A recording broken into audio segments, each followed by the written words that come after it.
السلام عليكم ورحمة الله وبركاته. أهلا بيكم. هنتكلم دلوقتي في عجالة عن الحالات اللي معرضة لتكرار الحمل خارج الرحم.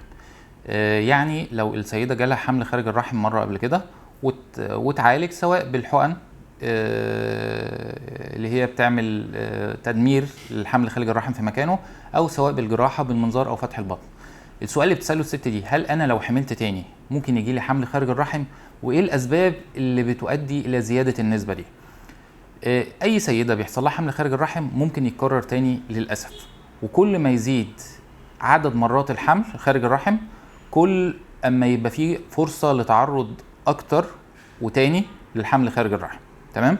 علشان كده أي ست بتتعرض لحمل خارج الرحم بنقول لها إن لازم أول ما تعملي اختبار حمل ويطلع موجب لازم تروحي للدكتور وتعملي سونار وتتابعي ظهور الحمل داخل تجويف الرحم.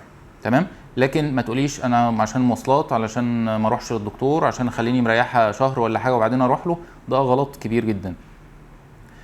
الحاجات اللي بتؤدي لحدوث حمل خارج الرحم اكتر حاجه فيها هي سبب غير مفسر، يعني احنا كدكاتره مش عارفين ليه حصل حمل خارج الرحم.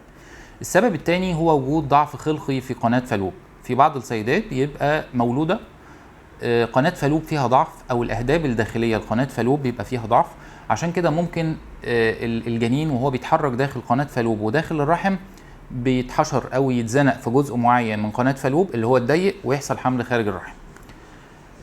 في بعض السيدات بتبقى بتاخد حبوب منع الحمل، وممكن مع حبوب منع الحمل يبقى فيها دواء البروجسترون الموجود في ادويه حبوب منع الحمل. ده في بعض النظريات العلميه ان هو بيؤدي الى حدوث حمل خارج الرحم.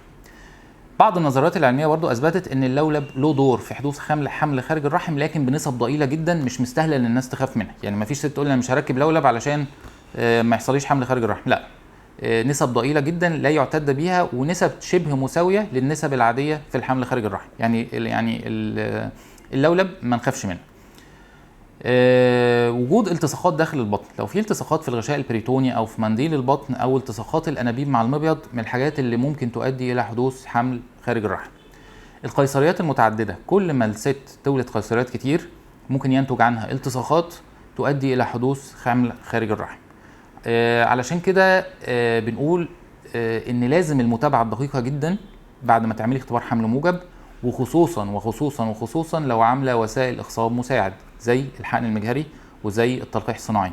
ان ممكن مع الحقن المجهري الدكتور وهو بيحقن الاجنه داخل التجويف ممكن جنين من دول يطلع لوحده اوتوماتيك نتيجه انقباض الرحم ويخش جوه الانبوبه.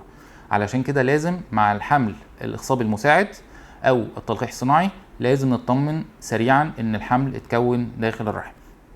الحمل خارج الرحم ممكن نلحقه بدري جدا بمجرد حقنه او 2، وما نتجنب حدوث عمليات.